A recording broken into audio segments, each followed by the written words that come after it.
Chapter 3. The Most Beautiful Car in the World.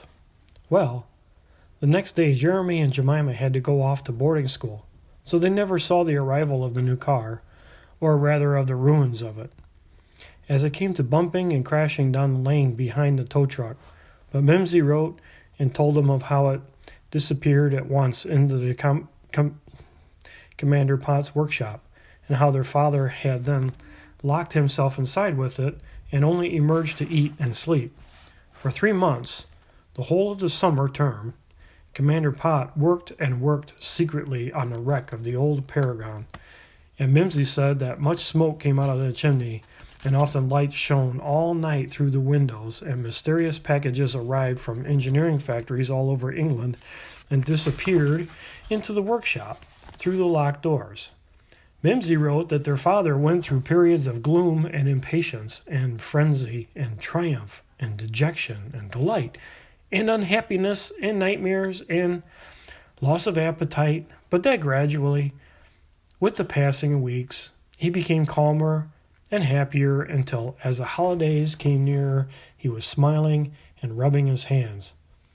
Then at last came the great day whenever they fetched Jeremy and Jemima from school, and the whole family assembled outside the workshop while Commander Pot solemnly unlocked the doors, and they all trooped in to where the 12-cylinder, 8-liter, supercharged Paragon Panther stood under the bright lights.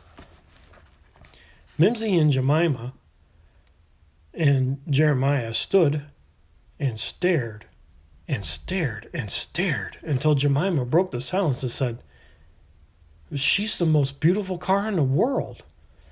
Mimsy and Jemima just nodded in agreement and looked at the Paragon with round and shiny eyes. And she was beautiful. Every single little thing had been put right, and every detail gleamed and glinted with new paint and polished chromium, down to the snarling mouth of the big boa constrictor horn.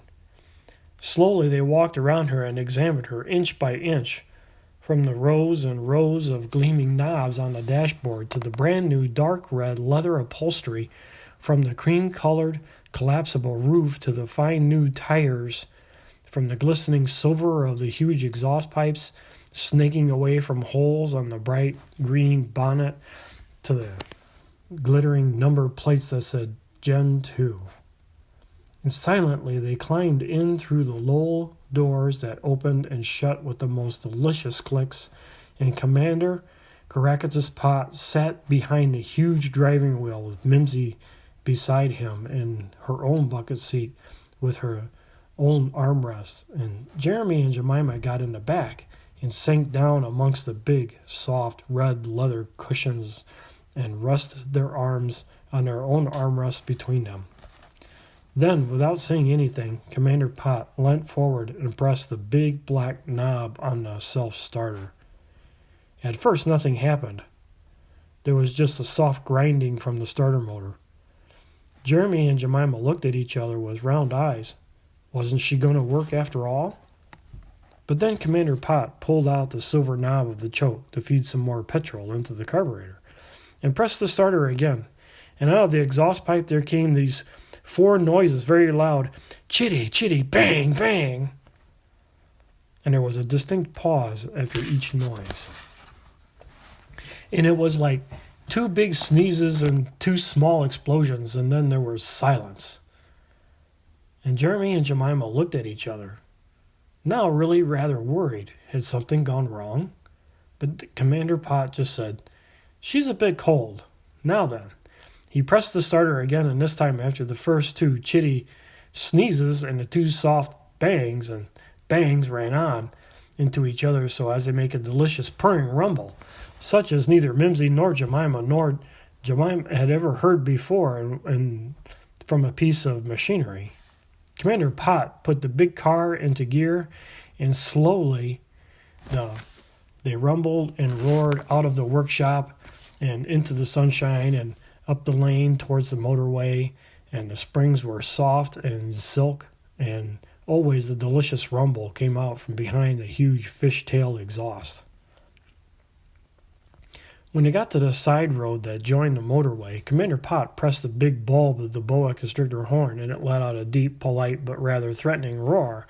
And then, because he wanted to show everything to the children, Commander Pot pressed the electric horn button in the middle of the wheel with a klaxon horn.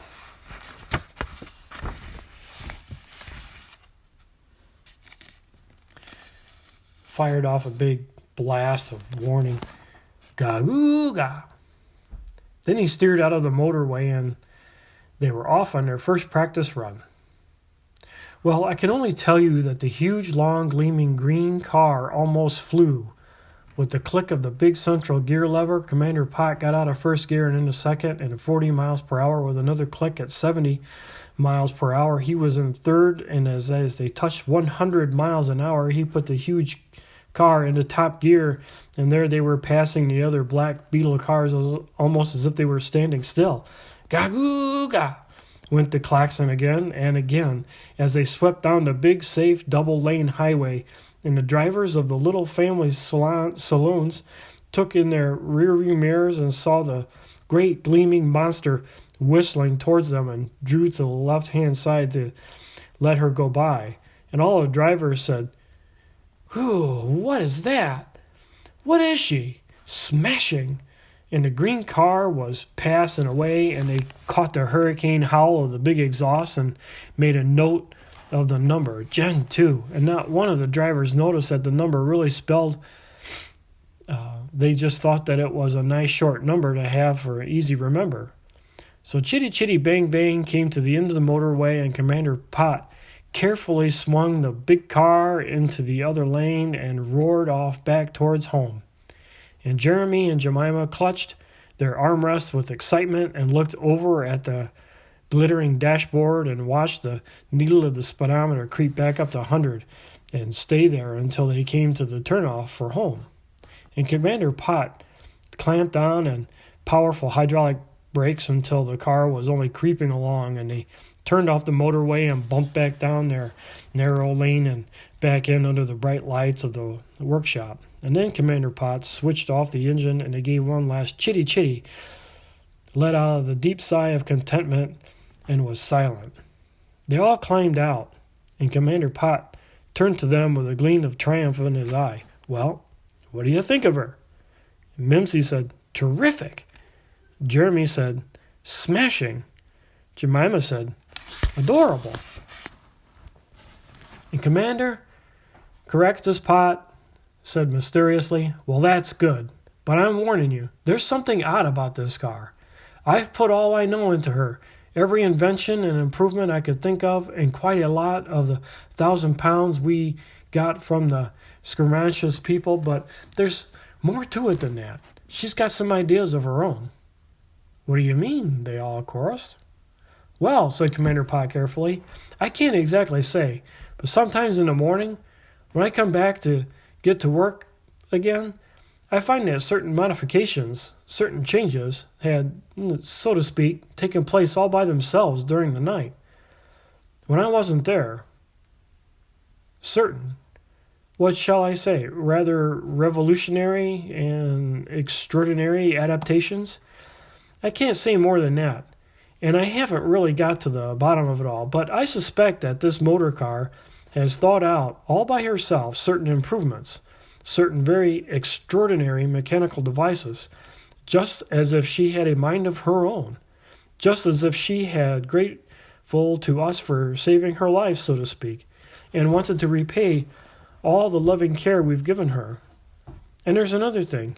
You see all those rows and rows of knobs and buttons and levers and little lights on the dashboard? Well, to tell you the truth, I just haven't been able to discover what they're all for. I know the obvious ones, of course, but there are some of those gadgets that seem to be secret gadgets. We'll find out what they're for in time, I suppose. But for now, I'll admit, there's quite a lot of them that have got me really puzzled.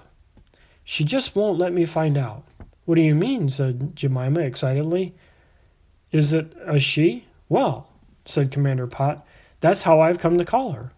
It's funny, but all bits of machinery that people love are made into females. All ships are she, Race drivers call their cars she. Same thing with aeroplanes. Don't know about rockets or Sputniks. Somehow they don't seem very feminine to me, but I bet the Rocketeers and Sputnikators, or whatever they call the Sputnik experts, I bet they call their spaceships and things she. Odd, isn't it? I used to serve in a battleship. Gigantic, great ship, stuffed with guns and radar and so on, called the George V, but we called her she. Jeremy said excitedly, "We've got to have a name for her, and I know what we ought to call her. We'll call what she called herself." "What do you mean?" "What was that?" "When did she?" they all cried together. Jeremy said slowly, "She said it when she started. Chitty, chitty, like sneezes, and then bang, bang. So we'll call her that. Her own invented name." And the others looked at each other, and slowly they all smiled, and Commander Caractacus Pot patted the green and silver car on her nose and said in a loud, solemn voice, "Now hear me, 12-cylinder, 8-liter supercharged Paragon Panther. We hereby christen you." And they all chorused, "Chitty, chitty, bang, bang." Then they trooped out of the workshop and went happily all about the things that they'd forgotten to do for the whole of that exciting afternoon.